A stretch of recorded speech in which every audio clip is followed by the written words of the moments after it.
আজকের শোনার সময়ের অধ্যাত্ম সিরিজের গল্প আত্মবিশ্বাসী মূল মন্ত্র বাবা লোকনাথের। লেখক অতীন্দ্র দানিয়ারি, পাঠে সৌনক সান্যাল। আদালত চত্বরে সেদিন তিল ধারণের জায়গা নেই। কোর্টের বাইরেও উৎসুক জনতার ভিড়। সবাই এসেছে কঙ্কালসার এক সাধককে দেখতে, যিনি এই কেসের অন্যতম সাক্ষী।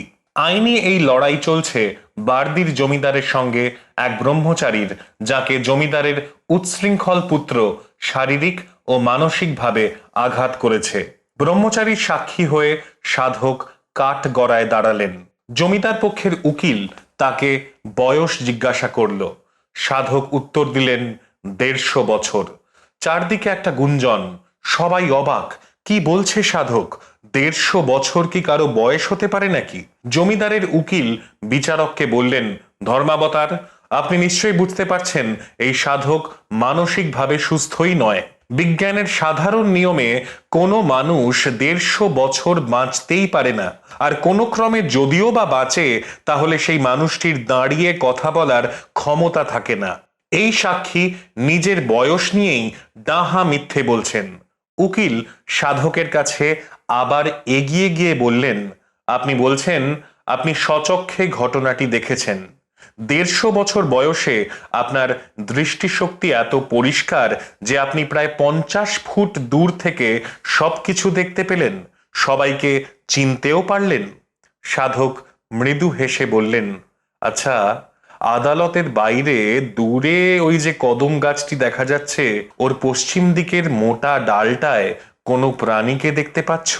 সবাই গাছটার দিকে তাকিয়ে কিচ্ছু দেখতে পেল না। সাধক হেসে ফেলে বলল, তোমাদের বয়স কম, দৃষ্টিশক্তিও ভালো, তবুও কিচ্ছু দেখতে পাচ্ছ না? আমি কিন্তু পরিষ্কার দেখতে পাচ্ছি ওই ডাল বেয়ে সারি সারি পিঁপড়ের দল উপরের দিকে উঠছে। বিশ্বাস না হলে তোমরা কাছে গিয়ে দেখে আসতে পারো। সাধকের কথা শুনে সবাই অবাক। এ কি করে সম্ভব? এত দূর থেকে গাছের ডালে পিঁপড়ের দলকে লক্ষ্য করা যায়? বিচারপতির নির্দেশে সবাই মিলে গাছের তলায় গিয়ে স্তম্ভিত হয়ে দেখল, সত্যি সেই কদম গাছের ডাল বেয়ে পিঁপড়ের দল উপরে উঠছে। আদালত চত্বর তখন উত্তাল। সাধারণ মানুষের জয়ধ্বনিতে মুখরিত হয়ে উঠেছে আইনের পাঠশালা। জয় লোকনাথ বাবার জয়, জয় লোকনাথ বাবার জয়। সময়টা একাদশ শতাব্দীর তৃতীয় দশক।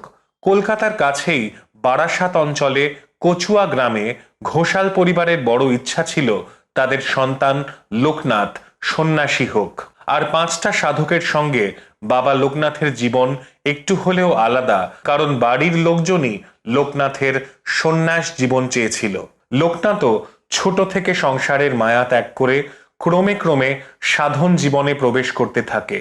সেই উলঙ্গ পাগল ছেলেকে দেখে প্রতিবেশীরা টিটকিরি করে, খারাপ কথা বলে, কিন্তু তাতে লোকনাথের কোনো ভ্রুক্ষেপ নেই।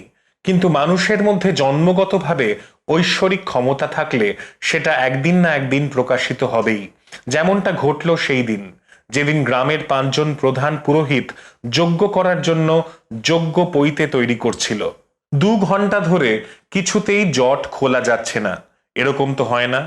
৫ জন ব্রাহ্মণ এক মনে জড়িয়ে যাওয়া পৈতের সুতোর জট খোলার চেষ্টা করছে, কিন্তু সুতো খোলা তো দূরের কথা, যত সময় যাচ্ছে সুতো যেন আরো জড়িয়ে যাচ্ছে। অথচ এই সুতো খুলতে না পারলে যজ্ঞ হবে না। শুধুমাত্র যজ্ঞের জন্যই এই পৈতের সুতো আলাদা করে তৈরি করা হয়েছে। এ সুতো মন্ত্রপুত। ৫ ব্রাহ্মণ কি করবে ভেবে পাচ্ছিল না। তারা এক প্রকার বিধ্বস্ত। এ সময় একটি টিংটিঙে রোগা উলঙ্গ সাধক তাদের কাছে এসে তাদেরকে অবাক হয়ে দেখতে লাগলো। হাসতে হাসতে বলল, তোমরা কি করছো গো?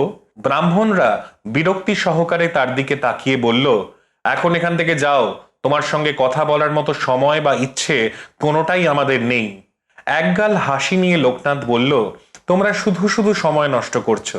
ওই জট পাকানো পৈতের সুতো কখনোই খুলবে না। ব্রাহ্মণরা তো রেগেই আগুন। তারা চিৎকার করে লোকনাথকে চলে যেতে বলল। লোকনাথ অবিচল। সে ব্রাহ্মণদের কাছে গিয়ে হঠাৎ করেই জড়িয়ে যাওয়া পৈতের সুতো নিজের হাতে তুলে নিল। তারপর সেটাকে দলা পাকিয়ে হাতের মুঠোর মধ্যে রেখে গায়ত্রী জপ করতে লাগলো।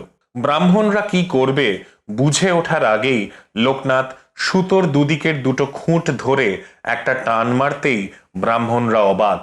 তারা দেখল জট পাকানো যজ্ঞের পৈতের সব জট ছেড়ে গেছে। এটা কি ম্যাজিক নাকি ঐশ্বরিক কোনো ক্ষমতা? লোকনাথের মুখে সেই সহজ সরল হাসি। পৈতের সুতো ব্রাহ্মণদের হাতে দিয়ে সাধক লোকনাথ বলে উঠল, রণে বনে জঙ্গলে যেখানেই বিপদে পড়িবে স্মরণ করিও, রক্ষা করিব।